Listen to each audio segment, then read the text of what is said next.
إن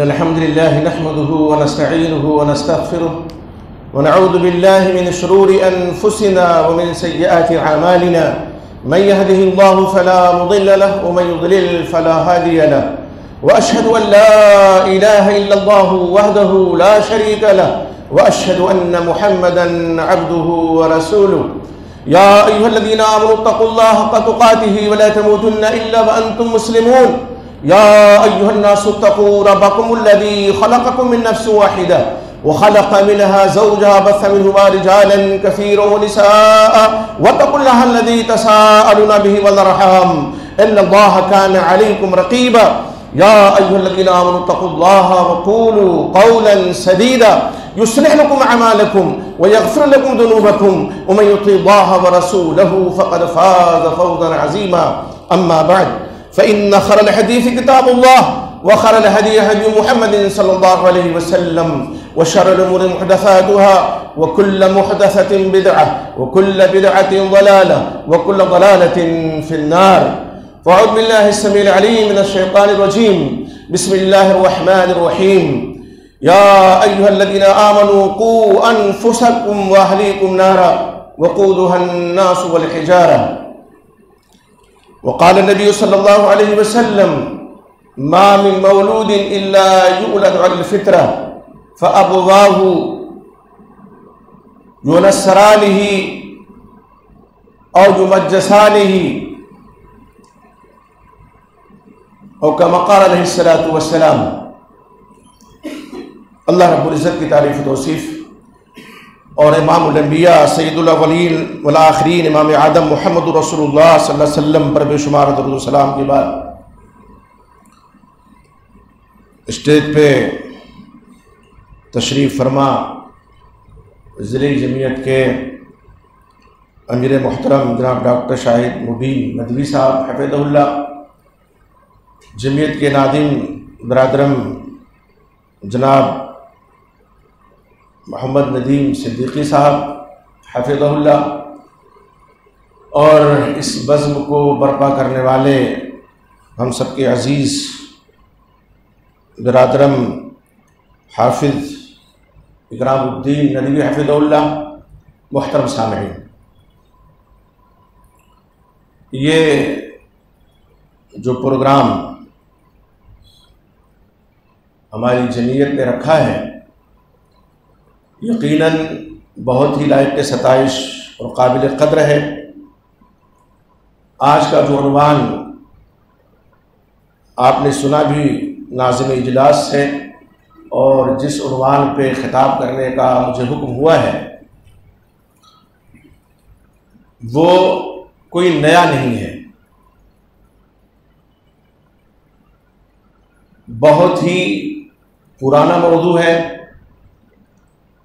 اور شاید یہاں موجود حضرات میں سے کوئی ایسا ہو جس نے اس موضوع پہ پڑھا نہ ہو یا کسی کا خطاب سنا نہ ہو. ہر کان اس خطاب سے آشنا ہے، اس موضوع سے، لیکن اس کے باوجود کہ عام عنوان ہے، عام موضوع ہے، اس کی ضرورت کیوں پڑتی ہے آخر؟ یہ ایک بڑا سلگتا ہوا سوال ہے کہ بڑا عام موضوع ہے، اسلامی تربیت بچوں کی یہ کس کی ذمہ داری ہے، ان کی تربیت کیسے ہو، عام سا موضوع ہے، لیکن عام ہوتے ہوئے بھی ہمیشہ اس کی ضرورت پڑتی ہے. کیوں آخر؟ اگر ہم جواب تلاش کرنے لگیں تو جواب ہمارے سامنے اپنی تمام تر صداقتوں کے ساتھ آ جائے گا، اور وہ جواب اس کے علاوہ کچھ نہیں ہو سکتا ہے کہ اسلامی تربیت بچوں کی جس انداز میں دین اسلام نے کرنے کا حکم دیا ہے، ہمارے مسلم معاشرے میں تربیت کا، بچوں کی تربیت کا وہ اسلوب، وہ انداز موجود نہیں ہے. یا ہے تو اس طرح نہیں ہے کہ جس طرح سے قرآن و حدیث میں ہدایت موجود ہے۔ آپ پوری دنیا کی تہذیبوں کا جائزہ لیجئے، تمدن کا جائزہ لیجئے، بہت سے مذاہب اس دنیا میں موجود ہیں، یہودیت ہو، عیسائیت ہو یا سناتن دھرم کے ماننے والے ہو، کوئی بھی ہو، کہیں بھی آپ کسی بھی دین میں، مذہب میں، حالانکہ دین اللہ کے نزدیک تو اسلام ہی ہے، لیکن لوگ اپنے جس روش میں ہوتے ہیں اس کو دین نام دیتے ہیں یا مذہب نام دیتے ہیں، تو اس تناظر میں اگر آپ دیکھیں کوئی ایسا مذہب نہیں، کوئی ایسا دین نہیں، کوئی ایسی تہذیب نہیں، کوئی ایسا تمدن نہیں ہے جہاں بچوں کی تربیت کا وہ طریقہ ہو جو اسلام نے ہمیں اور آپ کو دیا ہے۔ تمام ادیان کا آپ جائزہ لے جائیے، لے لیجئے، کہیں نہیں پائیں گے آپ۔ تربیت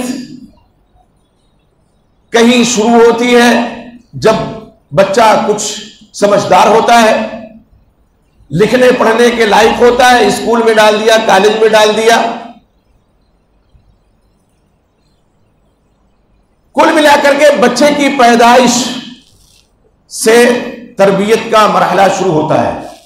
واحد دین اسلام ہے کہ جس میں بچوں کی تربیت بچے کے دنیا میں آنے سے پہلے ہی کر دی جاتی ہے۔ اب سوال ہے کہ وہ کیسے؟ ابھی بچہ تو دنیا میں آیا نہیں ہے، اس کی تربیت کیسے ہوگی آخر؟ سوال کسی کے بھی ذہن میں آ سکتا ہے کہ تربیت تو ہم اس کی اصلاح، یہ موبائل ہے، اگر کچھ خرابی آ جائے گی تو اس کی اصلاح جب یہ ہوگا تبھی کریں گے نا۔ اب ابھی وہ آیا نہیں ہے، اس کی اصلاح کیسے ہو سکتی ہے؟ اس کی تربیت کیسے ہوتی ہے؟ ہاں جناب ہو سکتی ہے۔ وہ کیسے؟ آپ دیکھیں اللہ کے نبی محمد رسول اللہ صلی اللہ علیہ وسلم نے اور ہماری شریعت نے حکم دیا ہے شادی بیاہ کے موقع پر کس چیز کا؟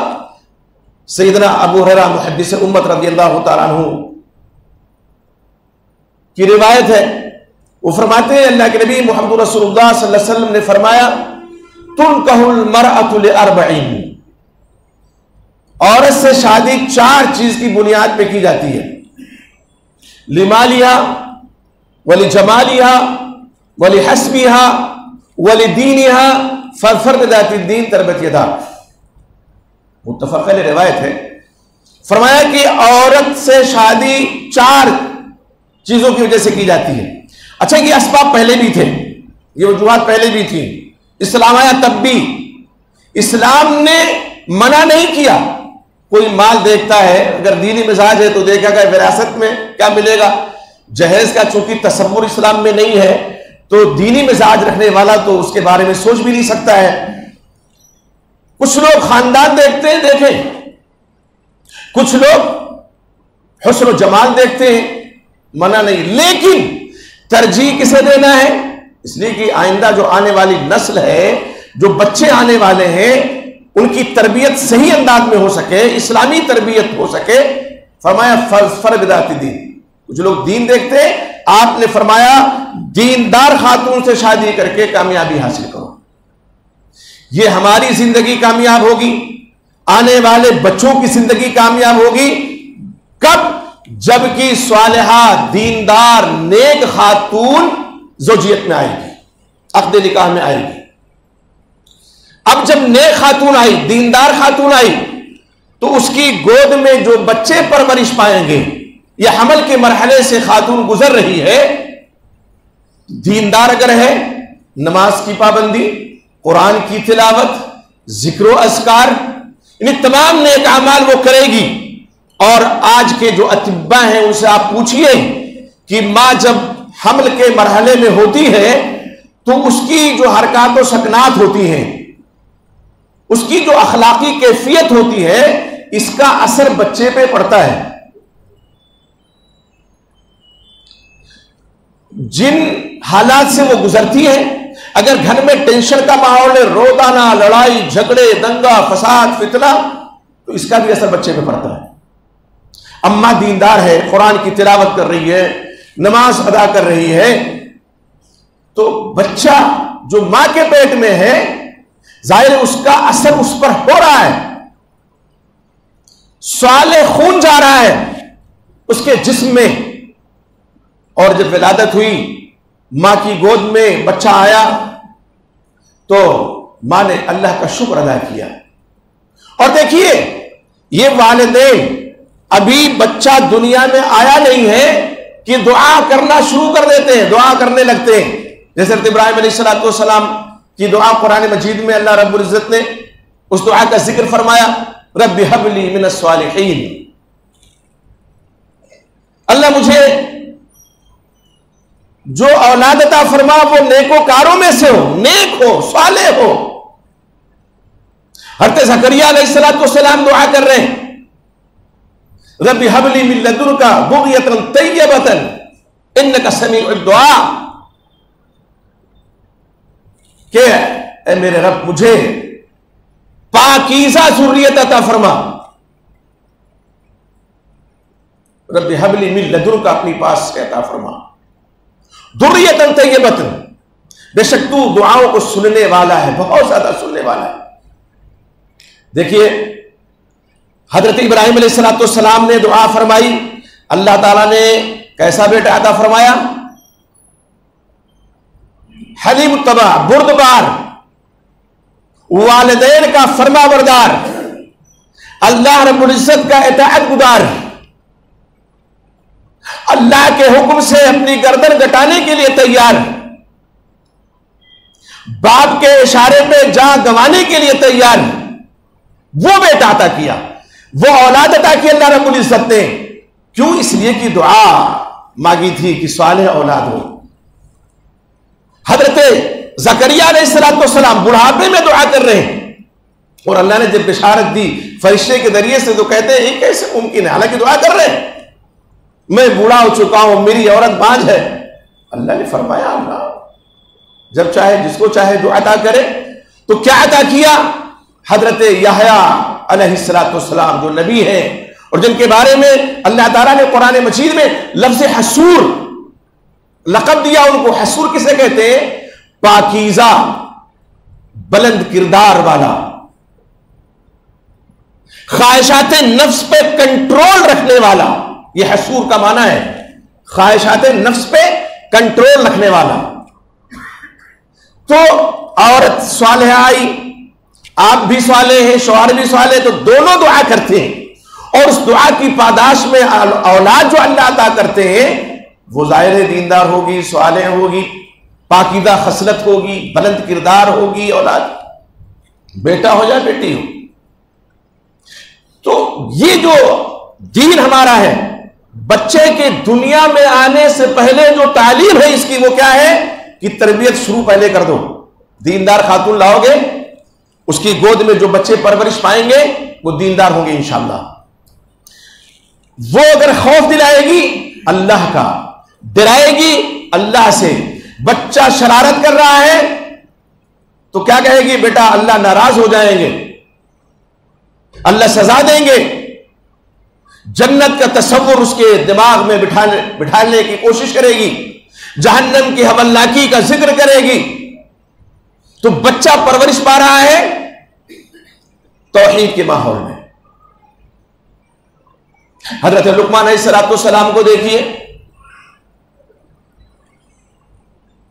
اپنے بیٹے سے سورہ لقمان میں اللہ تعالیٰ فرماتے ہیں کیا کہا؟ یا بنی لا تشرک باللہ ان الشرک لظلم عظیم. بیٹے اللہ کے ساتھ کسی کو شریک نہ کرنا، بے شک شرک بہت بڑا ظلم ہے. ابتدا کس سے ہوئی تربیت کی؟ توحید سے. خود موحد ہے اور توحید سے ابتدا ہو رہی ہے. اور یقین جانیے ابتدا یہیں سے ہونی ہی چاہیے. اب یہ مسترف آئیں گے کہ بچیاں، مسلم بچیاں وہ ابتدا کی راہ پر کیوں جا رہی ہیں، اسباب اور وجوہات کیا ہیں. لیکن پہلے سنیے کہ ہمیں وہ کیا طریقہ اپنانا چاہیے، وہ کیا اسلوب اپنانا چاہیے جس کی وجہ سے تربیت اسلامی ماحول میں بچے کی ہو. حکم دے رہے ہیں کیا؟ اقیم الصلاۃ، بیٹے. اور خطاب کیا کریں؟ یا بنی، اے میرے بیٹے. اسلوب کتنا پیارا ہے. آج کیا ہے؟ ابے تبے کہہ کر کے بچوں کو لوگ پکارتے ہیں. نصیحت کا کوئی اثر ہوگا؟ ظاہر ہے مشکل ہے. پیار بھرا جو اسلوب ہوتا ہے، پیار بھرا جو انداز ہوتا ہے، وہ دل پہ جا کر کے اثر کرتا ہے ڈائریکٹ. کہ میرے ابا جان بلا رہے ہیں اور مجھے کہتے ہیں بیٹا ادھر آ جاؤ، یہ بات سن لو. ہر کام چھوڑ کر کے بیٹا بھاگے گا. اور اگر یہ کہے اسلوب اپنا ہے، ابھی کیا کر رہا ہے وہاں پہ، اور تجھ سے کہا تھا یہ کرنے کو کر ہی نہیں رہا ہے، تو بچہ کیا ہے، ہو سکتا ہے ڈر کی وجہ سے وقتی طور پہ وہ کام کر گزرے، لیکن بغاوت پنپنے لگے گی اس کے دل میں باپ کے خلاف. میرا باپ ہے کہ قصائی ہے، جب دیکھو تب ڈانٹتا رہتا ہے. تو حضرت لقمان علیہ السلام نے دیکھیے کیا فرمایا، وَإِذْ قَالَ لُقْمَانُ لِابْنِهِ وَهُوَ يَعِظُهُ يَا بُنَيَّ لَا تُشْرِكْ بِاللَّهِ إِنَّ الشِّرْكَ لَظُلْمٌ عَظِيمٌ. جب علیہ السلام نے اپنے بیٹے سے کہا، اس کو نصیحت کر رہے تھے. وہ نصیحت میں بھی ڈانٹ ٹپٹ کا اسلوب نہیں ہونا چاہیے. یا بنیا لا تشرک باللہ ان الشرک لظلم عظیم. فرمایا یا بنیا اقم الصلاۃ، میرے پیارے بیٹے نماز قائم کرو. آج کیا ہے، والدین جیسے تیسے مسجد لے آئے تو ہمارے جو بڑے بزرگ ہوتے ہیں نماز کی صفوں میں، ظاہر بچے کچھ شرارت تو کریں گے، وہ ڈانٹ ٹپٹ کر کے یا تو پیچھے کر دیں گے یا مسجد سے باہر کر دیں گے. بچہ نمازی کیسے بنے گا؟ اللہ کے نبی محمد رسول اللہ صلی اللہ علیہ وسلم کیا فرماتے ہیں، مروا اولادکم بالصلاۃ وهم ابناء 7 سنین واضربوهم علیہا وهم ابناء 10 سنین. جب تمہارے بچے 7 سال کے ہو جائیں نماز کا حکم دو، اور جب 10 سال کے ہو جائیں نماز نہ پڑھے تو نہ پڑھنے پر مارو ان کو. بھی 10 سال کا بالغ نہیں ہوا ہے بچہ، لیکن نماز اتنی محتم بشان عبادت ہے اور اس کی اتنی اہمیت ہے کہ نہیں پڑھ رہا ہے تو مارو. یہاں مسجدوں سے بھگا رہے، مسجدوں سے بھگائیں گے جب تو جوان ہونے کے بعد، مکلف ہونے کے بعد وہ مسجد کی راہ پہ چلیں گے نہیں. ارے کہے گا یہ مسجد بھگا دیا تھے مجھے، وہ عادی نہیں بنیں گے. آج لوگ کہتے ہیں کہ بچہ امامت نہیں کر سکتا. حضرت عمر بن سلمہ کو دیکھیے، اپنی قوم میں امام تھے، وہ عورتیں نماز پڑھتی تھی پیچھے.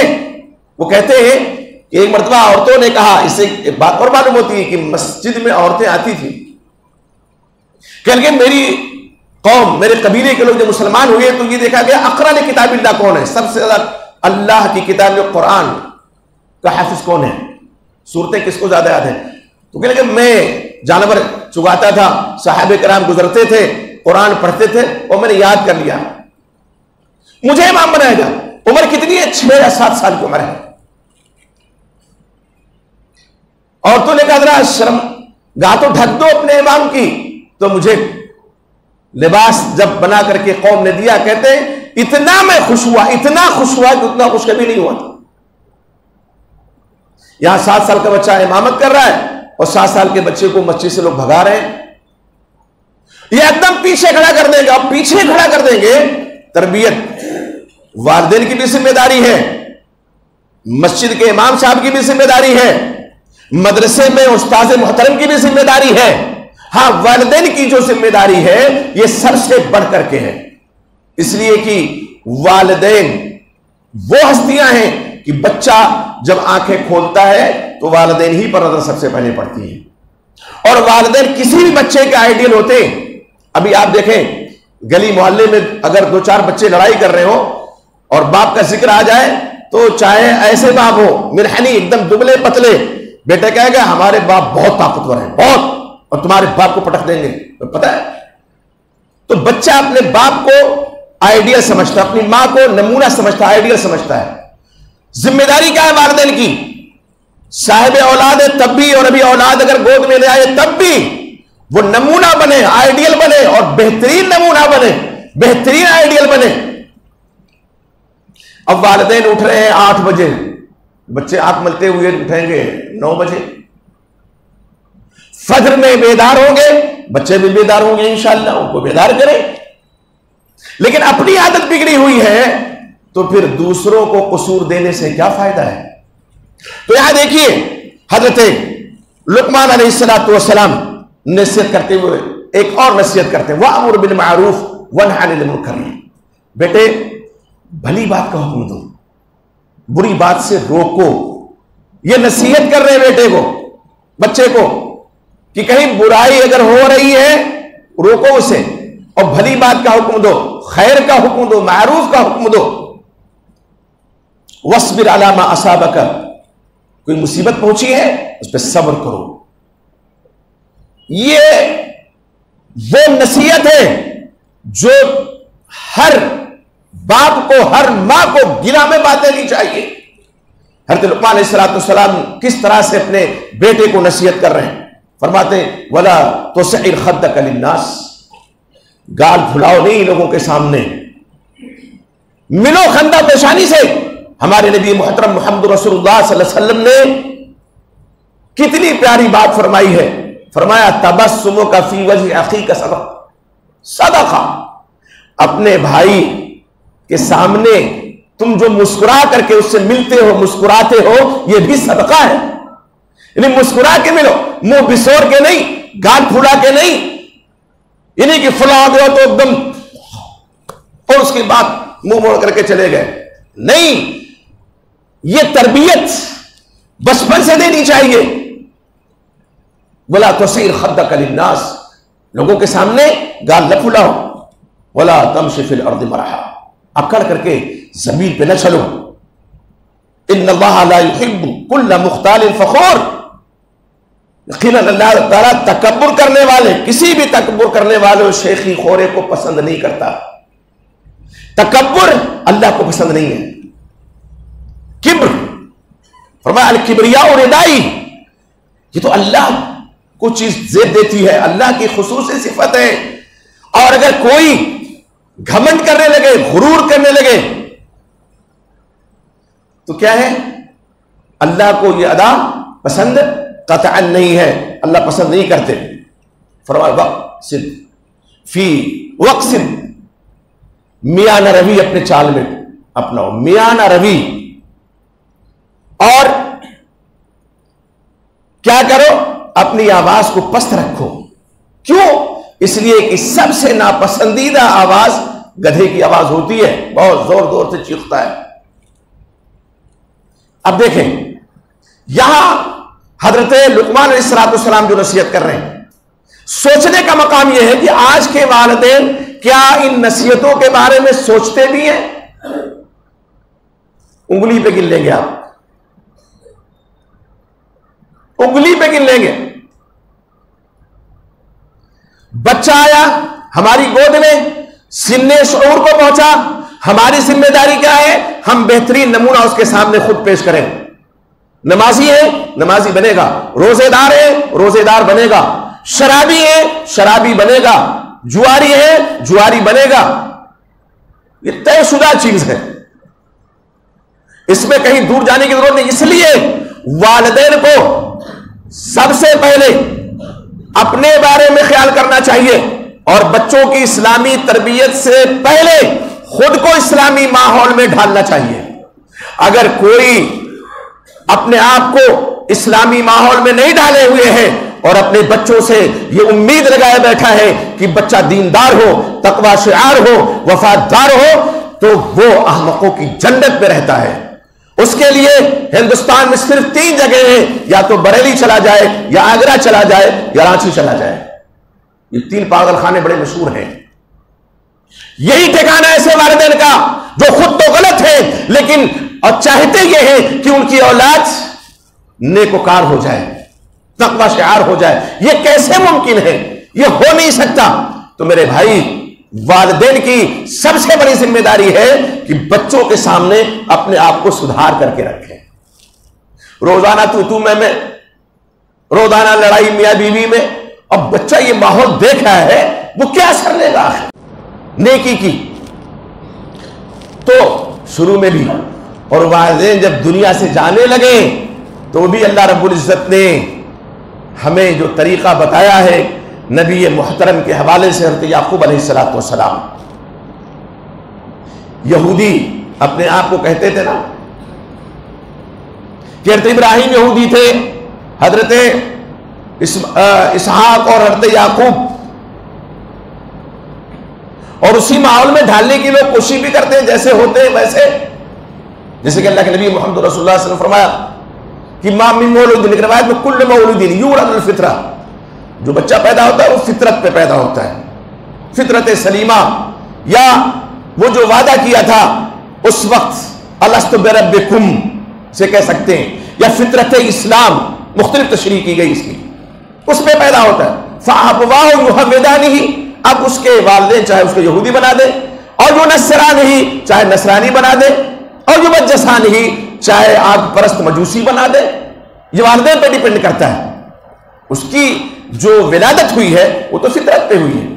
اللہ فرماتے ہیں یہودیوں ہی کے تعلق سے, ام کنتم شہداء اذ حضر یعقوب الموت, کیا تم اس وقت حاضر تھے جو تم کہتے ہو یہ یہودی تھے وہ یہودی تھے, جب حضرت یعقوب پر موت طاری ہونے لگی, موت کا وقت آیا, تو انہوں نے کیا کہا؟ اپنے بیٹوں سے کہا, کیا کہا انہوں نے؟ ما تعبدون من بعدی, میرے بعد کس کی عبادت کرو گے؟ کیا کس کی عبادت کرو گے؟ جا رہے دنیا سے, لیکن فکر ہے بچوں کی, کہیں شرک پہ کوئی بچہ نہ چلا جائے, شرک کی پگڈنڈیوں کا راہی نہ بن جائے. کس کی عبادت کرو گے؟ بچے پروردہ تھے کن کے؟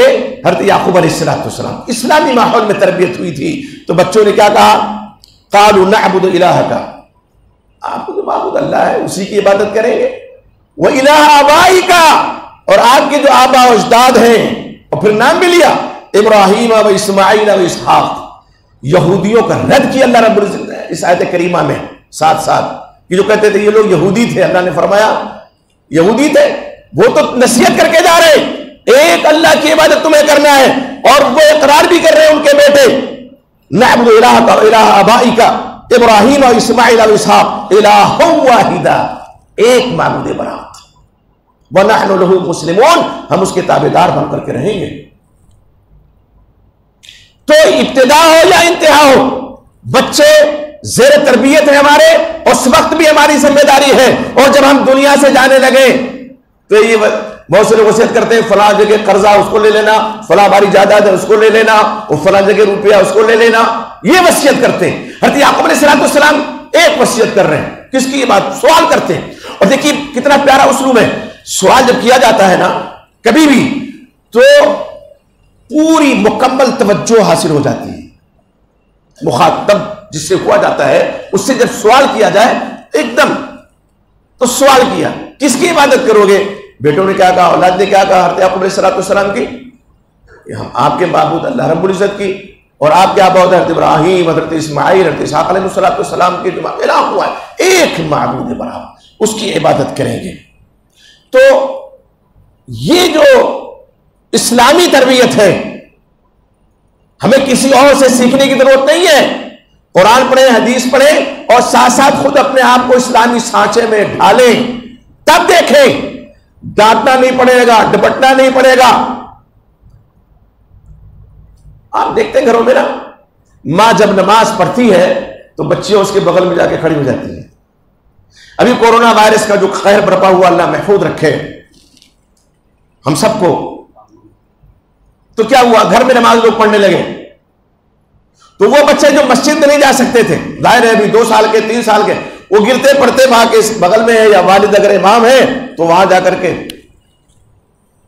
یہ کیا ہے؟ یہ تربیت ہی تو ہے. اور جن گھروں میں نماز ہی نہیں پڑھی جاتی, جن گھروں میں قرآن مجید کی تلاوت ہی نہیں ہوتی, اٹھے صبح تو ٹی وی آن کر دیا, اور اب تو ٹی وی آن کرنے کی ضرورت بھی نہیں ہے. وہ یہ جو اسمارٹ فون جسے کہتے ہیں نا, موبائل, پہلے تو ہو سکتا ہے کہ ہر گھر میں ایک دو رہتا ہو. اب تو ایسا دور آ گیا ہے اس لاک ڈاؤن کی وجہ سے آن لائن تعلیم ہو رہی ہے. مدارس کے لوگ یا اسکول کے لوگ اسکول میں تو اس کی فیس لیتے ہیں تو ان کی مجبوری تو میں نہیں کہتا, اس لیے کہ ان کی فیس آ رہی ہے وہ مجبور نہیں ہے, لیکن مدرسے والے بیچارے مجبور ہیں. اور یقین جانیے جو آن لائن تعلیم کا سسٹم ہے کیا اس سے تعلیم کا محقق ہو پاتی؟ قطعاً نہیں, کوئی سوال ہی نہیں ہے, کوئی سوال ہی نہیں ہے. بچے باقاعدہ طور پہ ہو سکتا ہے امتحان حال میں اتنا نقل نہ کرتے ہوں جتنی نقل کرتے ہیں, پوری کاپی دیکھ کر کے تیار کر کے اور یہ ساری چیزیں ہوتی ہیں. اور علامہ گوگل تو ہے ہی, علامہ گوگل سے سرچ کیا اور جواب نکال کر کے دیا. یہ جو طریقہ ہے یہ جہالت کی طرف لے جانے والا ہے. اور جب بچیوں کے ہاتھ میں آ جائے, اللہ اکبر,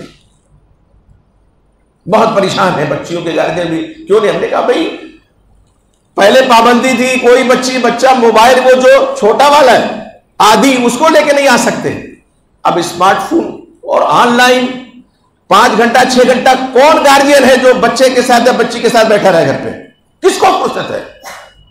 یا تو یہی کرے کاروبار چھوڑ دے کہ 4 بچے گھر میں ہیں اور مختلف کلاسیں ان کی چل رہی ہیں تو باری باری بیٹھتے رہیں تو گھر کیسے چلے گا؟ آپ جانتے ہیں یہ فتنے کا دور ہے.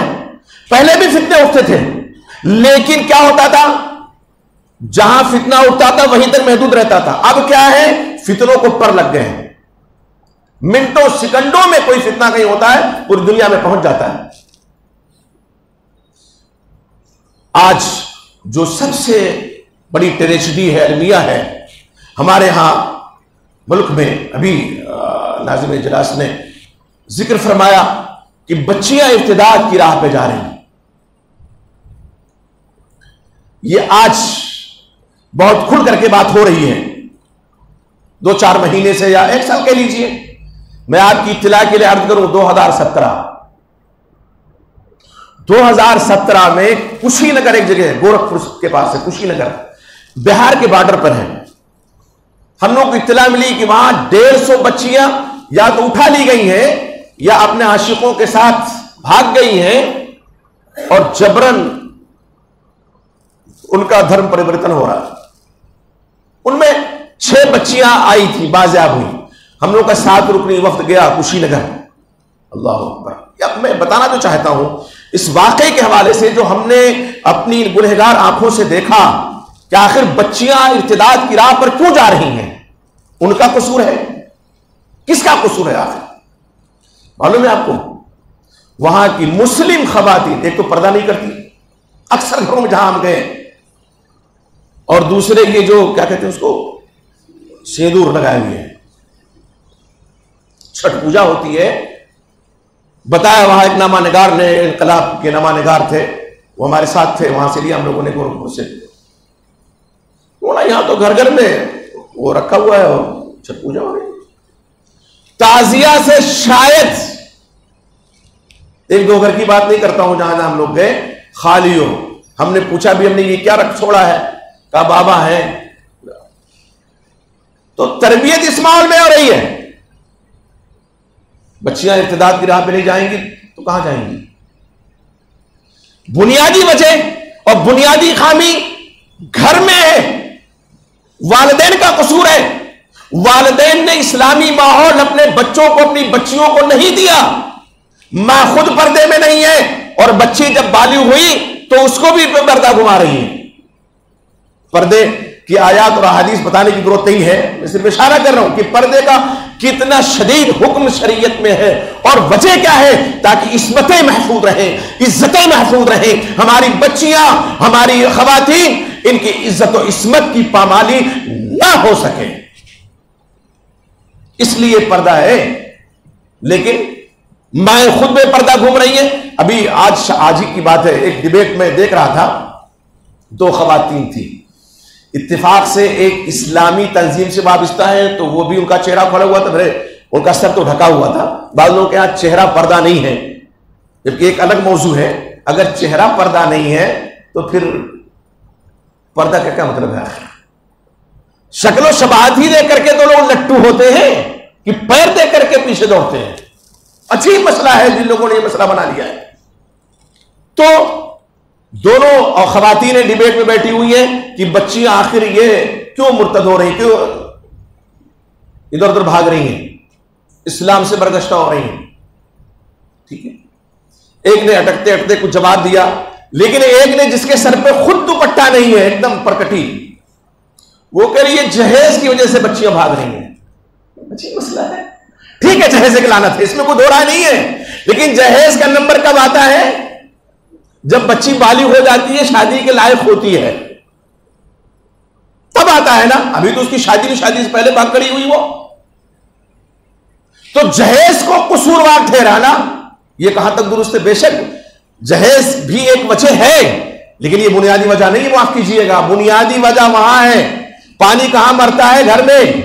والدہ محترمہ نہیں ہے با پردہ, والد محترم نہیں ہے دیندار, تو بچے دیندار کیسے ہو سکتے ہیں؟ بچی با پردہ کیسے ہو سکتی ہے؟ اسمارٹ فون پکڑا دیا تو اس میں تو سب کچھ ہے, رتبہ یابی سب ہے. اچھا دیکھنے والے اچھا بھی دیکھ لیتے ہیں, اور برا دیکھنے والے چاہے تو پوری زندگی اسی میں گزار دیں برائی میں. اور کیا ہے؟ ایک تو گھر کا ماحول دینی نہیں ہے. وجہ یہ ہے, ارتداد کی ایک بنیادی وجہ یہ ہے کہ گھر کا ماحول دینی نہیں ہے, اسلامی تربیت نہیں ہوئی ہے. دوسری وجہ کیا ہے؟ بچیاں یا بچے جو بھی ہو, جب وہ بڑے ہوئے کالج میں بھیج دیا, دین کی جو بنیادی تعلیم ہے اس سے بھی واقف نہیں ہے بچے, اس سے بھی واقف نہیں ہے. اور اسی لیے بدعقیدگی حد سے سوا ہے, حد سے زیادہ ہے بچوں میں. اللہ کا خوف اگرچہ نہ ہو لیکن دوسروں کا خوف ضرور ہے. اب مخلوط تعلیم کا جو شاخسانہ ہے, کالج میں یونیورسٹیوں میں لڑکے بھی پڑھ رہے ہیں ایک ساتھ, لڑکیاں بھی پڑھ رہی ہیں ایک ساتھ. ایک بنیادی وجہ یہ ہے جو ارتداد کی راہ پہ آج لڑکیاں جا رہی ہیں. دین کی تعلیم تو تم نے دی نہیں, قرآن پڑھایا نہیں, عقیدہ سکھلایا نہیں, اللہ کا خوف دلایا نہیں, اچھائی اور برائی میں تمیز کیسے کی جائے یہ بتایا نہیں, اور کالج میں بھیج دیا, اور وہاں مخلوط تعلیم کا نظم ہے. تو عشق و عاشقی کی دنیا میں بچی نہیں پڑے گی تو کہاں جائے گی؟ کہاں جائے گی آخر وہ؟ ظاہر ہے. میں آپ کو بتاؤں, میری ایک چھوٹی سی پتلی کتاب ہے اس موضوع پہ کہ جو مرحلے ہوتے ہیں, میں اس طرف نہیں جانا چاہتا, اشارہ صرف کر رہا ہوں. ایک بچپن کا مرحلہ ہے, اور اس سے پہلے جو حمل کا مرحلہ ہے اس میں بھی احتیاط برتنی چاہیے. بچہ آیا گود میں تو پھر کیا ہے, اسلامی نام رکھیں, عقیقہ ساتھ میں دین کریں. نام بھی آج کل علول جلول ہوتے ہیں, بہت ماڈرن نام رکھے جاتے ہیں, شاہ رخ خان, عمران خان. اب تھرکنے والوں کا نام رکھا تو امید کریں گے کہ رکوع سجدے میں گرے گا بچہ, کہ رقص و سرود کی محفل کی زینت بنے گا, ظاہر وہی جائے گا. ایسے بچیوں کے نام لوگ, اور پہلے نام رکھ دیں پھر معنی پوچھیں گے. یہ مسئلہ کبھی کبھی بہت آزمائش میں مولوی حضرات پڑ جاتے ہیں کہ نام رکھ لیا علول جلول, پھر معنی پوچھا, اب نہ بتائیں تو جو آپ کو معنی نہیں معلوم, بھی نام آپ نے رکھا ہے, اب معنی ہم بتائیں تو جب وہ بامعنی ہوگا نام تب نہ بتائیں گے. بعض لوگ قرآن سے نام رکھنے کے عادی ہیں. بچی ہوئی ہلما نام رکھ دیا, وہ ہلما کے پہلے کیا ہوتے ہیں, یہ آؤ, یہ کیا نام ہے؟ کسی نے غاشیہ نام رکھ دیا. تو قرآن میں, تو قرآن میں تو فرعون کا بھی نام ہے, حامان کا بھی نام ہے, کافروں کے بھی نام تو ہیں. تو یہ نام, اس میں آدمی بے اعتدالی کا شکار ہوتا ہے. پھر عقیقہ بہت سے لوگ نہیں کرتے, چھٹی کر کے چھٹی لے لیتے, کالج میں بھیج دیا, مخلوط تعلیم ہو رہی ہے. اب ظاہر ہے 6-7 گھنٹے یا اس سے زیادہ, کبھی بہانے ہو جاتے ہیں نا, وہ فلاں سہیلی کے یہاں چلی گئی تھی, جبکہ سہیلی نہیں ہوتا ہے, وہ سہیلا ہوتا ہے. فلاں سہیلی کے یہاں گئی تھی. اور اتنے لوگ سادہ ہیں, سادہ لوگ ہیں, ویسے اور معاملات میں تو بہت ہوشیار ہیں, وہ بھائی نماز پڑھو، ارے جاؤ جاؤ، ہاں ہمیں تمہاری بخشش کی ضرورت نہیں ہے، بھائی روزہ رکھ لو، رمضان کا مہینہ آ گیا، ارے تمہیں مبارک ہو تمہارا روزہ ہے مسلمان. اس میں بڑے ہوشیار ہیں، عقل لگاتے ہیں کہ اچھا بھوکوں مریں گے، اور یہاں بھیج دیا سادہ لوہی. دیکھیے تو 7-8 گھنٹہ جب بچی باہر ہے، 5 گھنٹے 6 گھنٹے کالج میں ہے، یونیورسٹی میں 2-4 گھنٹے ادھر ادھر گوا کر کے آ رہی ہے. پوچھا کہاں بیٹی ہوں؟ فلاں صحیح لے کے آتی. مان بھی گئے. نگرانی ہونی چاہیے، بنیادی تعلیم اسلام کی دینی چاہیے، اور اس کے بعد بچیوں کے کالج بھی تو الگ ہے نا. اگر آپ دنیاوی تعلیم دیکھیے، یہ تعلیم کو دنیاوی اور دینی میں تو نہیں تقسیم کرنا چاہیے، لیکن اگر ہم کرتے بھی ہیں تو یہ سائنس ٹیکنالوجی یا ڈاکٹری کی تعلیم دے رہے ہیں، آپ انجینئر بنائیں، منع نہیں شریعت میں، علم نافع ہونا چاہیے، لیکن اسی طرح سے انتظام بھی ہونا چاہیے. بچیوں کی جو تعلیم ہے وہ ان کا جو کالج ہے، ان کی جو یونیورسٹی ہے، خالص بچیوں کی، اور جہاں پردے کا نظم ہو وہاں بھیجیے نا. ابھی لاک ڈاؤن میں کیا ہوا، میں اکثر کہتا ہوں الحمدللہ ہم نے بچوں کو تعلیم سے دور نہیں رکھا. مدرسے بے شک نہیں کھلے. میں اپنا بتاتا ہوں میں نے کیا کیا. ہمارے بیٹے تقی الدین ہیں اور فرید دونوں الحمدللہ عالم ہیں، ان کے بچوں کو ہم نے ایک حافظ لگا دیا. ہم نے کہا قرآن 3 سال میں مکمل کرتے، لاک ڈاؤن میں مکمل کرو، اور ایک کو ہی اس میں لگا دیا حافظ جی کو، اور کتنا 800 روپے میں. تو جس کے پاس قرآن ہو، لاکھ کالج بند ہو جائیں، اسکول بند ہو جائیں، مدرسے بند ہو جائیں، گھر گھر میں قرآن ہے، تو ہم کم سے کم قرآن یاد کر لیں گے یا بچوں کو یاد کرا دیں گے. قرآن کے معنی کا ترجمہ اور اس کی تفسیر موجود ہے، وہ پڑھا دیں گے، ٹیوٹر رکھ لیں گے. اور فتنہ کہتے ہیں آپ، ابھی 3-4 دن کی خبر ہے، کچھا 5 جو بچہ پاس ہے کہاں جائے گا؟ فوج میں. اچھا 15 سال کی نوکری ہے، 20 سال کے بعد وہ گیا، 20 سال کا جب ہوا اور 5 پاس کر کے بیٹھ گیا کہ اب تو فوج میں بھرتی ہو جائیں گے، بہت بھرتیاں ہو رہی ہیں. 15 سال کے بعد کس لائق رہے گا وہ؟ کھونچا لگائے گا، ٹھیلا لگائے گا، کیا کرے گا وہ آخر؟ ایک اور بہت ہی زیادہ لبھاونا اعلان ہے، اس کو خبر کہہ لیجئے یا اس کو آفر کہہ لیجئے. مدرسہ بورڈ، مولانا سے پوچھئے، پڑھے لکھے لوگ جانتے ہیں، مدرسہ بورڈ میں جو بچے جاتے ہیں یا وہاں سے پاس ہوتے ہیں، مبلغ علم ان کا کیا ہوتا ہے، ان کی صلاحیت کیا ہوتی ہے، سب کو پتا ہے. مدرسہ بورڈ کے پڑھے ہوئے بچے سرکاری نوکری پائیں گے. یہ 200 سال کہہ لیجئے یا 100 سال بعد کا ٹارگٹ ہے. مدرسہ بورڈ کے پڑھے ہوئے جب سرکاری نوکریوں میں چلے جائیں گے، قاعدے سے ان کو دین نہیں معلوم، عقیدہ نہیں معلوم، دینی تعلیم سے آراستہ نہیں ہے، واقعی طور پہ جسے کہہ لیجئے نقل کر کے پاس ہو گئے مدرسہ بورڈ میں اور پھر نوکری مل گئی، تب کہاں جائیں گے؟ ابھی ہم بچیوں کو رو رہے ہیں ارتداد کی راہ پہ، تب ہمارے اللہ نہ کرے آئندہ نسل ارتداد کی راہ پہ چلی جائے گی، دین سے دور ہو جائے گی. یہ مساجد اور یہ مدارس یقین جانیے ہمارے ملک میں بسا غنیمت ہیں، اور دین کی جو نشر و اشاعت ان کے ذریعہ ہو رہی ہے شاید کسی اور کے ذریعہ نہیں ہو رہی ہے. تو اب مدرسہ اسلامیہ، جامعہ اسلامیہ کی طرف کون جائے گا؟ کون اپنے بچے کو بھیجے گا؟ عربی سرکاری نوکری مل جائے گی، 40,000 50,000 60,000 70,000، ریٹائر ہو 80,000، اور پھر پینشن بھی. تو بچوں کو اسی پہ ڈالو، نقل سے پاس ہو جائیں گے مدرسہ بورڈ میں، اور اس کے بعد نوکری مل جائے گی. ہم سمجھتے ہیں بہت اچھا آفر ہے، یہی نہ سمجھتے ہیں، لیکن حقیقت. اور میں اسی لیے کہتا ہوں کوئی بھی فتنہ اٹھتا ہے سب سے پہلے علماء اس سے آگاہ ہوتے ہیں، اس کو گرہ میں بات لیجیے آپ سب سے پہلے کہ اس کے پیچھے ریزن کیا ہے، سبب کیا ہے، ٹارگٹ کیا ہے. آخر ایک دم بچیاں جا رہی ارتداد کی راہ پہ، اب بچے بھی جائیں گے.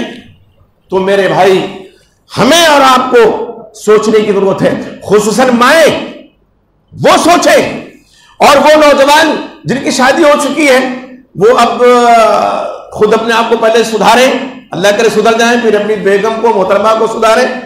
طلاق کی نوبت ایسے آتی ہے کہ مزاج نہیں مل رہا، ایک کا دینی مزاج، ایک کا غیر دینی مزاج ہے، لیکن ان کی شادیاں نہیں ہو رہی ہیں، اللہ کے واسطے دیندار خاتون سے آپ شادی کیجیے.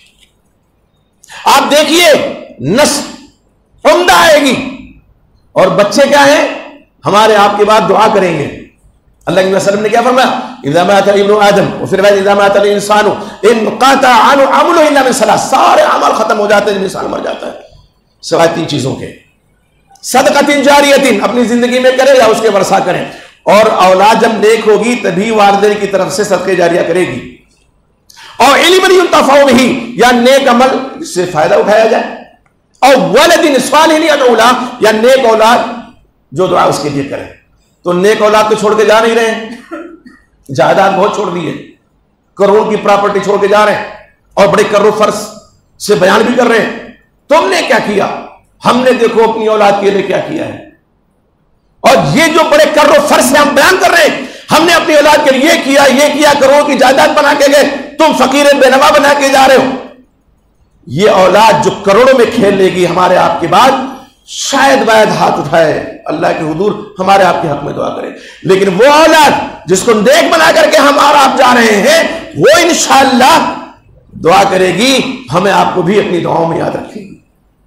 وہ کہے گی رب اغفر لی ولوالدی، اے اللہ میری مغفرت فرما، میرے والدین کی مغفرت فرما.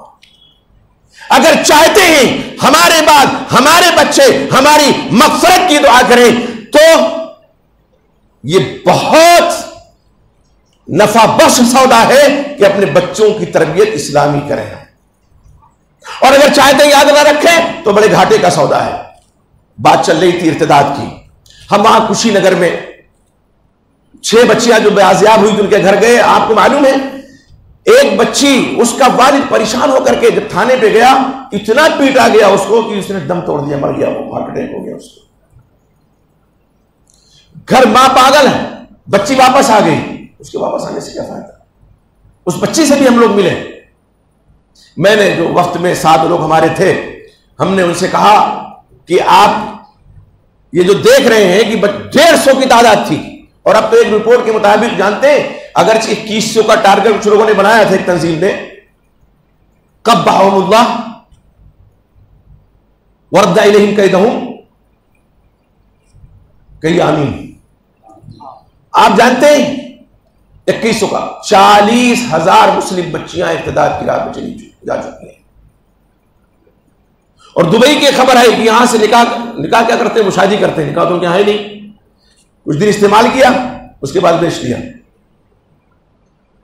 اب بچی نہ گھر کی ہے نہ گھاٹ کی ہے، وہاں کعبہ خانے میں رقص سرود کی محفل میں حسن کی نمائش کر رہی ہے، جسم کا سودا کر رہی ہے، جسم بیچ رہی ہے، اور جہنم بھر رہی ہے پیٹ کا.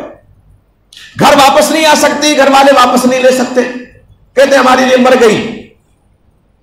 جبکہ ضرورت اس بات کی ہے کہ اگر کوئی بچی واپس آنا چاہتی ہے، والدے کی ذمہ، جو رسوائی ہونا تھی وہ تو ہو گئی نا، اب کیا بچا ہے؟ واپس لے لو گے تو کیا مزید رسوائی ہوگی؟ نہیں، کم سے کم بچی ارتداد کے ماحول سے نکل آئے گی، گندے ماحول سے نکل آئے گی، اور آپ کو بھی عقل اگر آ گئی تو آپ بھی اسلامی ہو جائیں گے، وہ بچی بھی انشاءاللہ اسلامی ہو جائے گی.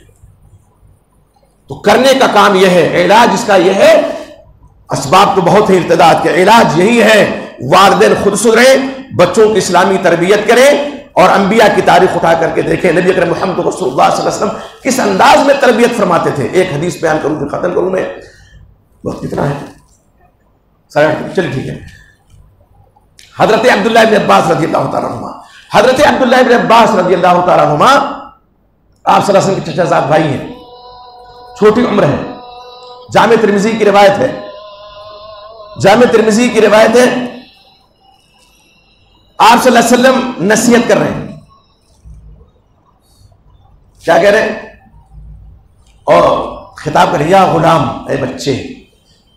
غلام کا مطلب، اس کا مطلب جوان نہیں تھے، اے بچے، یا غلام احفظ اللہ یحفظک، تم اللہ کے حقوق کی نگہداشت کرو، اللہ تمہاری حفاظت فرمائیں گے. اللہ کے حقوق کیا ہے؟ توحید، نماز، اللہ کے احکام کی بجاوری، نبی اکرم محمد صلی اللہ علیہ وسلم کی لائی ہوئی شریعت پر عمل، یہی تو اللہ کے حقوق ہے نا. اللہ کے حقوق کی حفاظت کرو, اللہ تمہاری حفاظت کریں گے. احفظ اللہ تجدہ تجاہک, تم اللہ کے حقوق کی نگہداشت کرو, تم اللہ کو اپنے سامنے پاؤ گے. تجدہ تجاہک مطلب اللہ کی نصرت, اللہ کی تائید. کوئی مصیبت ہو, کوئی پریشانی ہو, اللہ دل جو ہے اطمینان سے اللہ بھر دیں گے, اطمینان سے اللہ بھر دیں گے. لاک ڈاؤن میں کتنے لوگ پریشان ہوئے, لیکن جن کے پاس ایمان کی دولت تھی, اللہ کے فضل و کرم سے وہ پریشان نہیں ہوئے. کیوں؟ اس لیے کہ ان کو یقین ہے کہ رزاق کون ہے؟ اللہ تعالیٰ ہے. روزی وہاں سے آتی ہے. اور یقین جانیے, اگر بندوں کے ہاتھ میں روزی ہو تو کتنے لوگ روزانہ بھوکے سو جائیں اور بھوکے مر جائیں. جن سے راضی ہوتے ان کو دیتے, جن سے ناراض ہوتے چھین لیتے, ہے کہ نہیں؟ لیکن ہمارا رب تو وہ رب ہے, وہ رزاق ہے, ذو القوت المتین ہے, کہ اپنے نافرمانوں کو بھی رزق دیتا ہے, روزی دیتا ہے. فرما برداروں کو تو دیتا ہی دیتا ہے. ایقان کی دولت, ایمان کی دولت کے ساتھ ساتھ اگر یہ مالی اعتبار سے کوئی مومن کمزور ہے, اللہ اس کو ایمان کی طاقت اور ایمان کی دولت دے کر کے اس کی پورتی کر دیتے ہیں. اطمینان اور سکون سے اس کا دل بھرا ہوا ہے. اس کو یہ فکر نہیں ہے کہ صبح کھایا ہے تو شام کو کیا ہوگا, اس لیے کہ اس کو یقین ہے کہ وہ ہمارا رب جو رزاق ہے وہ روزی بھیجے گا, چاہے جس راستے سے بھیجے. اور رب نے بھیجا, چاہے جس راستے سے روزی آئی. لیکن لوگ کتنے پریشان ہوئے جن کا رب پر یقین نہیں تھا, جو دوسروں کو سمجھ رہے تھے کہ یہ 5 کلو 10 کلو دے دیں گے تبھی روزی ہماری چلے گی. تو یہ بھی ہم نے ماحول دیکھا, بیماریوں میں بھی ماحول دیکھا ہم نے, اور بیمار ہو کر کے بھی دیکھ لیا. میں مسلسل 1 مہینہ بیمار تھا, پورا رمضان ایک روزہ نہیں رکھ سکا. ہم نے اپنے بیٹے سے کہا, ہم نے کہا کہیں ڈالنا نہیں کسی اس پہ واٹس ایپ پہ, کسی نے ڈال دیا تو ہم نے کہا نہیں. جانتے کیا ہے, آج ایک فیشن بن چکا ہے, کسی کی بیماری خبر سنو دعا فارورڈ کر دو. دیتا کون ہے؟ تربیت ہی سے متعلق ایک چیز ہے, ہمیں اپنی بھی تربیت کی ضرورت ہے نا. فارورڈ کرتے ہیں دعا. ارے بھیا لب سے کہہ دو, زبان سے کہہ دو, دل سے کہہ دو, نہیں فارورڈ. ہم نے کہا ایک بات. دوسری بات کیا ہے, اتنے فون آئیں گے کہ اگر موت نہیں لکھی ہے تو بیماری اللہ نہ کرے بڑھ سکتی ہے. میں تو واقعی, اور اسی لیے عربی کا بڑا مشہور مقولہ ہے نا, لا تجلس عند المریض کثیرا لئلا یمل. مریض کے پاس زیادہ نہ بیٹھو. کیوں زیادہ نہ بیٹھو؟ کہ وہ کہیں دل نہ ہار بیٹھے, کبیرہ خاطر نہ ہو جائے. بہت سے لوگ جو آنا جانا شروع کر دیتے ہیں نا, تو بعد مریض یہ سمجھتے ہیں آ گیا وقت, آ گیا ہے, چلا ہوگا. بیمار ہو رب پر یقین رکھیں, اور ایمان کی دولت ہے. ہمیشہ میں کہتا ہوں آپ موت کے لیے, ایک مومن موت کے لیے سوچے, مومن کو تو ہمیشہ موت کے لیے تیار رہنا چاہیے. یہ دیکھیے, ہمیشہ بیمار ہے تب بھی جا سکتے ہیں, تندرست بیٹھے ہیں تب بھی جا سکتے ہیں. جب موت آ جائے گی تو گھبراتا ہے نا, موت سے گھبراتا ہے. پریشانی وقتی ہوتی ہے نا, اور یہ کفارہ سیئات ہے. مومن کی جو بیماری ہے نا, اس سے گناہوں کا کفارہ ہوتا ہے. مومن کے لیے تو ہر حال میں خیر ہی خیر ہے. بیمار ہے تو بھی خیر ہے, صحت مند ہے تو بھی خیر ہے, ہر حال میں مومن کے لیے خیر ہے. بیمار ہے تو خود دعا کرتا ہے, اور بیمار کی دعا اللہ قبول فرماتے ہیں, اور دوسرے لوگ بھی دعا کرتے ہیں. لیکن دعا کریں, دعا صرف لکھیں نہیں, وہ فارورڈ نہ کریں. ایسی موت کی خبریں اتنی دے دی گئی, بس لگتا ہے کہ سب ہم لوگ ایسے ماحول میں آ گئے تھے کہ, اور اتنی خبریں. اور یقین جانیے یہ جو دوسرا ابھی آیا ہے, اس میں یہ سازش ہے کیا ہے اللہ جانے, اس میں تو اتنی موتیں اپنے شناساؤں کی ہوئی ہے کہ ہم گن نہیں سکتے. تو یہ جو ساری چیزیں ہوتی ہیں نا, اللہ پر ایقان, اللہ پر ایمان, اللہ پر توکل, یہ متزلزل ہو جاتے ہیں ان تمام چیزوں سے. اللہ امتحان میں ہمیں ڈالتے ہیں ان تمام چیزوں کو دیکھ کر کے. فرما احفظ اللہ یحفظک, احفظ اللہ تجدہ تجاہک, سامنے پاؤ گے. وعلم, دیکھیے اللہ کے حقوق کی تلقین ہو رہی, نصیحت ہو رہی ہے, اس کو ادا کرو. اور اگر ادا کرو گے تو نصرت و تائید اللہ کی ملے گی, چاہے جس شکل میں ہو. پھر کیا فرمایا, وعلم, اور جان لو, ان الامت لو اجتمعت علی ان ينفعوک بشیء لم ينفعوك الا بشيء قد كتبه الله لك. پوری خلقت پوری امت اکٹھا ہو کر کے تمہیں کوئی نفع پہنچانا چاہے ہرگز نہیں فائدہ پہنچا سکتی مگر اتنا ہی جتنا اللہ نے تمہاری تقدیر میں لکھ دیا. یہ تقدیر پر ایمان. آج بہت سے لوگ تقدیر کے تعلق سے بحث میں پڑ جاتے ہیں کیونکہ اللہ کے رسول نے بحث سے منع فرمایا ہے. اللہ تعالیٰ نے تو ہماری تخلیق سے 50,000 سال پہلے تقدیر ہماری لکھ دی, اور پھر جب ماں کے پیٹ میں ہم تھے تو 4 چیزیں ان کی تجدید ہوئی, وہ لکھ دی گئی. ان میں رزق بھی ہے, شقی ام سعید, نیک بخت بدبخت ہو گیا, نیک بخت ہوگا, یہ بھی ہے. تو ہمیں تقدیر پر, اور یہاں تلقین ہو رہی ہے پوری خلقت پوری امت اکٹھا ہو کر کے تمہیں فائدہ پہنچانا چاہے نہیں پہنچا سکتے اتنا ہی اتنا اللہ نے تمہاری تقدیر میں لکھ دیا. وَلَوْ اجْتَمَعُوا عَلَىٰ أَن يَضُرُّوكَ بِشَيْءٍ, اور اگر سب اکٹھا ہو جائیں اور اکٹھا ہو کر کے تمہیں نقصان پہنچانا چاہیں ہرگز نہیں پہنچا سکتے مگر اتنا ہی جتنا اللہ نے لکھ دیا ہے. قَدْ كَتَبَهُ اللَّهُ عَلَيْكَ رُفِعَتِ الْأَقْلَامُ وَجَفَّتِ الصُّحُفُ. قلم اٹھا لیے گئے, تقدیر لکھ دی گئی, صحیفہ خشک ہو گیا. جامع ترمذی کی روایت اور حسن درجے کی روایت, امام مالک رحمۃ اللہ علیہ وسلم کا ہے. اب دیکھیں آپ, نصیحت ہو رہی ہے ایک بچے کو. نصیحت کرنے والے اللہ کے نبی محمد رسول اللہ صلی اللہ علیہ وسلم ہیں, لیکن نصیحت کی ابتدا کہاں سے ہو رہی ہے؟ یا غلام احفظ اللہ.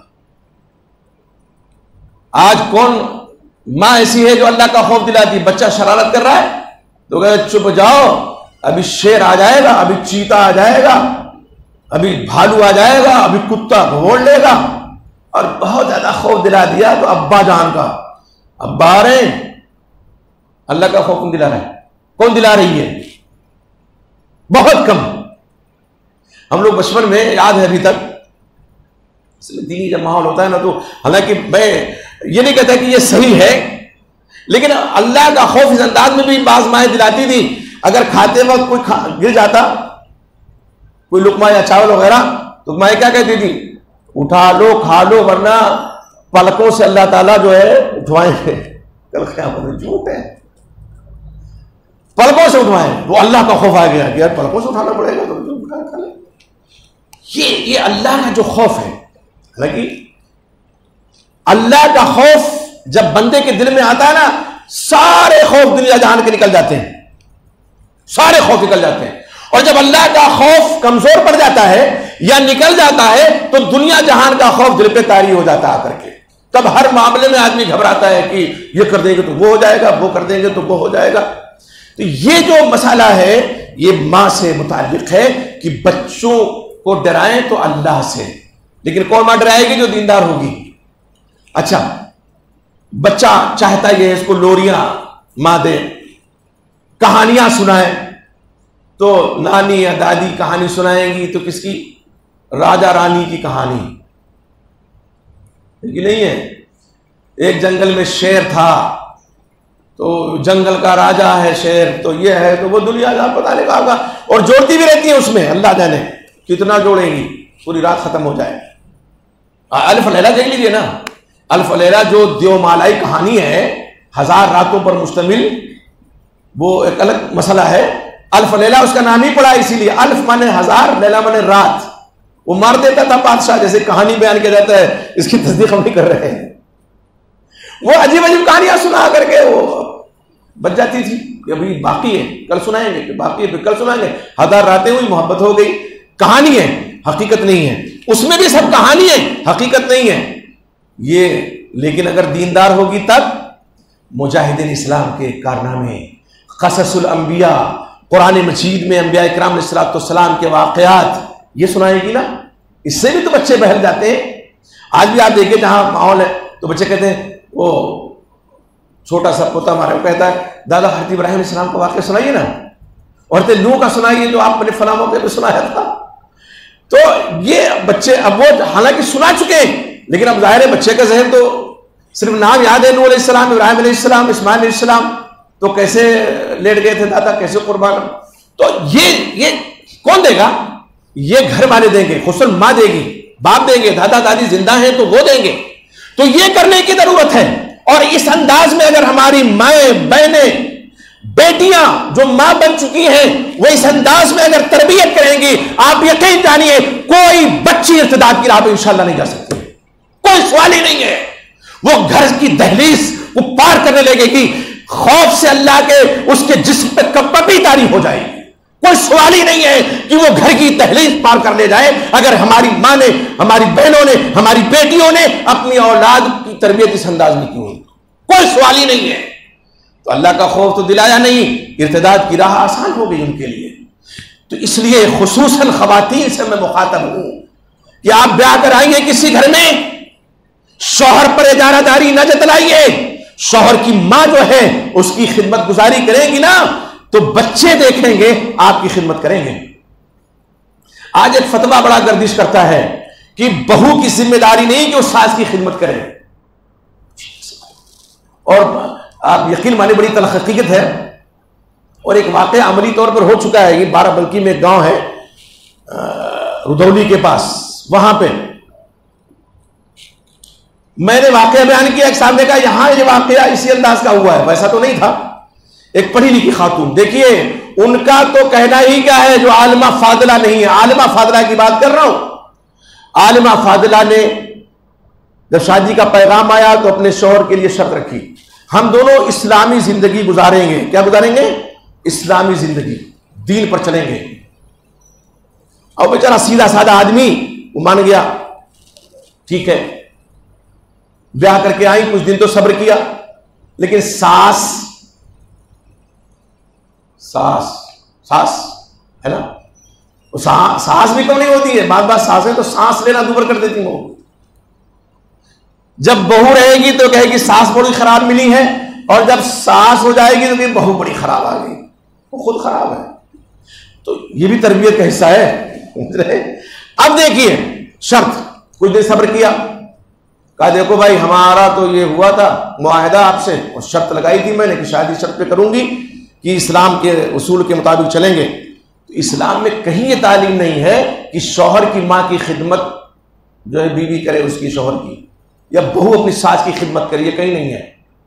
اور بیچارہ بڑا پریشان ہوا، جب کیا کرے، ماں کو الگ کرو یا الگ گھر لے کر کے مجھے دو، تمہاری ماں کے ساتھ میں نہیں رہ سکتی۔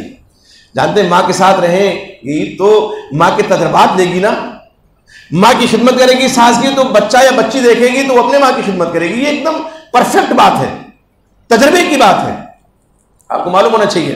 اس نے پریشانی کے عالم میں ایک مولوی صاحب کے مدرسے کا رخ کیا، یا کسی مفتی صاحب کے پاس پہنچا اور کہا حضرت ایسی ایسی بات ہے، اب میں بڑا پریشان ہوں، اب اس سے وعدہ کر لیا تھا اور شرط لگا دی تھی تو میں معاہدہ کر چکا ہوں، اب کیا کروں؟ وہ کہہ رہی ہے کہ دین میں کہیں نہیں ہے کہ ساس کی خدمت بہو کرے۔ حالانکہ اگر دیکھا جائے ساس کو اگر ماں مانتی ہے شوہر کی، تو جس طرح شوہر کی تابع داری ہے تو شوہر کی ماں کی تابع داری نہیں ہے کیا؟ لیکن ڈائریکٹ حکم نہیں ہے۔ تو مفتی صاحب نے کہا کہ ہاں ایسا تو نہیں، کہا میں آپ کے پاس آیا تھا کہ کچھ آپ راستہ دکھائیں گے، آپ اسی کی تائید کر رہے ہیں، اور پریشان ہوا۔ کہا سنو تو ایسا ہے، گھر جاؤ اطمینان کے ساتھ اور بیگم سے کہو، عالمہ فاضلہ سے، کہ بیگم ہمارا آپ کا معاہدہ ہوا تھا تو اس پر قائم رہیں گے، تو ہمارے دین میں تعدد ازدواج بھی ہے، ایک سے زیادہ شادی، 4 شادی کر سکتا ہے نا شوہر، یہ ہے کہ نہیں؟ یہ قرآن میں ہے، فَنْكُحُوا مَا طَابَ لَكُم مِّنَ النِّسَاءِ مَثْنًى وَثُلَاثَ وَرُبَاعَ، مثنی سے شروع ہے۔ کہا ہے تو کہا ایسا کرتے ہیں کہ جب یہ دین کی تعلیمات میں سے ہے تو میں آپ کو الگ گھر لے دیتا ہوں، وہاں رہیے، ایک شادی اور کر لیتا ہوں، وہ جو دوسری آئے گی وہ میری بھی خدمت کرے گی، میری ماں کی بھی خدمت کرے گی، کبھی آپ کے پاس رہوں گا دوسرے والے گھر میں، کبھی اس کے پاس رہوں گا۔ اب عالمہ فاضلہ کو عقل آ گئی، کہا چھوڑو، آپ کی ماں ہے تو میری بھی ماں ہے، تو پہلے مت نہیں تھی، کہا آپ کی ماں ہے تو میری بھی ماں ہے، کہاں جائیں گے دوسری شادی کرنے؟ اب یہاں تو شرط اس لیے لگائی تھی کہ ساس کی خدمت نہ کرنی پڑے۔ تو میں خصوصاً ان خواتین سے مخاطب ہوں جو ایک عدد ساس رکھتی ہیں، اور ان ساسوں سے بھی جو کئی بہویں ایک بہو رکھتی ہیں۔ ساس اگر بہو کو بیٹی سمجھے گی گھر کا ماحول خوشگوار رہے گا. بہو ساس کو ماں سمجھے گی, گھر کا ماحول خوشگوار رہے گا, اور اس گھر میں جو بچے پرورش پائیں گے وہ اسلامی ماحول میں پرورش پائیں گے. یہ بھی ایک طے شدہ بات ہے. ہمارے دادا رحمۃ اللہ علیہ تعالیٰ مغفرت فرمائے بڑے مناظر تھے, گاؤں کی وجہ سے لیڈیز ہوا. ہم جب بڑے ہوئے, پڑھ کر کے فارغ ہوئے, تو کہتے تھے کہ بیٹا ایسا ہے, بابو کہتے تھے مجھے, میں پیر جو دباتا تھا سر تم سے دباتا تھا, پیر تھوڑی درد کرتا تھا, سر تھوڑی درد کرتا تھا, اس لیے دبا لیتا تھا کہ ادب و احترام برقرار رہے. تم سمجھو کہ ہمارے دادا ہیں, یہ ان کا سر دبانا چاہیے, پیر دبانا چاہیے. یہ تربیت کا دیکھیے, اسلوب دیکھیے تربیت کا. وہ بعد میں کھلے, تو ہم نے کہا دادا ہم تو ویسی خدمت کر رہے تھے. اور آج بھی اللہ کا فضل, ہمارے گھر کا یہی ماحول ہے. ہمارے والد 85-86 سال کی عمر ہے, ہم لوگ سر پیر سب, اور ہمیں دیکھ کر کے ہمارے بیٹے تو کرتے ہی کرتے ہیں, پوتے بھی کرتے ہیں. تو یہ جو ماحول ہے, اور اگر بہو ساس کی خدمت کرے گی تو اب اس کی موجودگی میں اس کی بہو آ گئی اور وہ ساس بن گئی اور اس کی ساس ابھی زندہ ہے, تو اس کی بہو بھی خدمت کرے گی. کھانا پانی یہ وہ دوا ہے علاج ہے, بھلے نہ پیر دبائے لیکن اور چیزیں تو کرے گی نا. تو یہ جو ماحول گھر کا ہے یہ ہمیں بدلنے کی ضرورت ہے. اگر خراب ماحول کر دیا ہے تب اسلامی تربیت ہو سکتی ہے واقعی بچوں کی. اس لیے کہ بچے کا جو ذہن ہوتا ہے وہ خالی کیسٹ کی طرح ہوتا ہے, جو چیز اس میں بھر جائے گی نا وہ زندگی بھر بچتی رہے گی, ایک دم خالی. وہ دیکھتے ہیں ماحول کو, وہ پرکھتے ہیں ماحول کو. ابھی کوئی آئے اور کہے کہ بھئی بچے سے باہر کھیل رہا ہے, اپنے ابو کو جا کر کے گھر سے بلا لاؤ, اور آئے ہمارے پاس ہمارا بیٹا اور ہم کہیں جا بیٹا کہہ دو ابو گھر پہ نہیں ہے. بچے بڑے سادہ ہوتے ہیں نا. بچہ بعض دفعہ کیا کہتا تھا, ابو کہہ رہے جا کے کہہ دو ابو گھر پہ نہیں ہے. چلو اگر یہ نہ بھی کہے تو ہم نے کیا تعلیم دی, جھوٹ کی تعلیم دی. کس کی تعلیم دی؟ جھوٹ کی تعلیم دی, اور جھوٹ کے ماحول میں ہم بچوں کی پرورش کر رہے ہیں. یہ جو ہمارا وتیرہ ہے, یہ جو ہمارا طریقہ ہے, اس کو بدلنے کی ضرورت ہے. اس لیے ابتدا میں نے کہا کہ اپنے آپ کو اچھا آئیڈیل بنا کر کے بچوں کے سامنے پیش کیجئے, بہترین نمونہ. تو میرے بھائی یہ کر لیجئے, انشاءاللہ ارتداد کے سارے راستے بند ہو جائیں گے, مسدود ہو جائیں گے. نہ ہماری بچیاں ارتداد کی راہ پہ جائیں گی, نہ ہمارے بیٹے ارتداد کی راہ پہ انشاءاللہ جائیں گے. ہمیں اور آپ کو, خصوصاً والدین کو, اپنے آپ کو اسلامی سانچے میں ڈھالنے کی ضرورت ہے. ہماری مائیں اور بہنیں وہ اگر ابھی تک بے دینی کے ماحول میں تھیں تو اللہ کے واسطے دیندار ہو جائیں. دینداری یہی نہیں ہے کہ آپ نے نماز پڑھی دیندار ہو گئی, آپ کسی دینی محفل میں چلی گئی اور کسی مولوی صاحب کا خطاب مولوی صاحب کا سن لیا تو دین کا حق ادا ہو گیا. نہیں, دیندار گھر میں رہیے. دینداری پڑوس سے دیکھی جاتی ہے, گھر سے دیکھی جاتی ہے.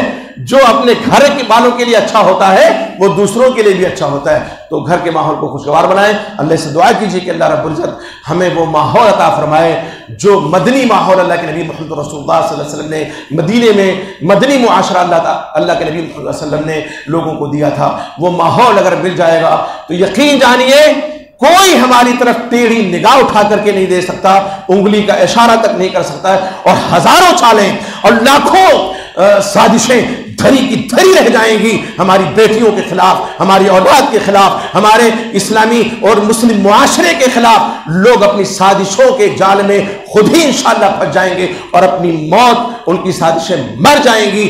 کامیاب انشاءاللہ نہیں ہو سکتی ہیں. لیکن کام کرنے کا کیا ہے, ہم اپنے آپ سے ابتدا کریں, یہاں سے گھر کے ماحول کو صحیح بنائیں. تو پھر اتنی لمبی چوڑی تقریر نہ سننے کی ضرورت پڑے گی نہ کہنے کی ضرورت پڑے گی. اللہ رب العزت جب تک اس دنیا میں زندہ رکھے, ایمان کی حالت میں زندہ رکھے, اور ہمارا خاتمہ ہو ایمان پہ ہو. اللہ ہم تیرے عاجز و درمادہ کو معاف فرما, ہمارے غصوں کو معاف فرما. اللہ تعالی ہماری وہ بچیاں, ہماری وہ بہنیں, ہماری وہ بیٹیاں جو ارتداد کی راہ پہ چل پڑی ہیں, اللہ ان کو عقل سلیم عطا فرما. اللہ ان کو توحید کے راستے پہ گامزن فرما دے. اللہ ہمارے وہ مسلمان بھائی اور وہ مسلمان بہنیں جو اولاد کے لیے در در کی ٹھوکریں کھاتے ہیں, کبھی اس مزار پہ کبھی اس مزار پہ جاتے ہیں, اللہ ان کو توحید کے راستے پہ چلا. یہ ایک وجہ ہے, بات لمبی ہو جاتی ہے کہ لوگوں کو اولاد مانگنی چاہیے, اللہ سے مانگتے ہیں, چھوٹی سرکار سے, بڑی سرکار سے, دولہ شاہ کے ہاں کتے شاہ کی زیارت پہ مانگتے ہیں. تو کتے شاہ کی زیارت پہ جائیں گے, اولاد کیا ہوگی؟ تو دعا کیجئے کہ اللہ تعالیٰ توحید کے راستے کو چلائے, اور مانگے تو اللہ سے مانگے. اللہ کے دربار میں کسی چیز کی کمی نہیں ہے. اللہ میں تو اس کی توفیق عطا فرما. اللہ جس طرح تو نے ہمیں یہاں اکٹھا کیا ہے اللہ ہمیں توفیق عطا فرما کہ تیری رضا پا کر کے ہم جنت میں اسی طرح اکٹھا رہیں.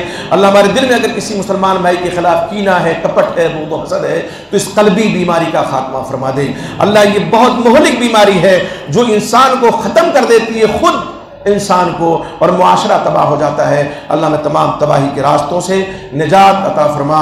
اللہ جب تک اس دنیا میں زندہ ہیں ایمان کی حالت میں زندہ رہیں، اور جب اس دنیا سے جانے لگے تو ہمارے لبوں پہ اشہد ان لا الہ الا اللہ و اشہد ان محمدا عبدہ ورسولہ جاری ہو. آمین. تقبل اللہ.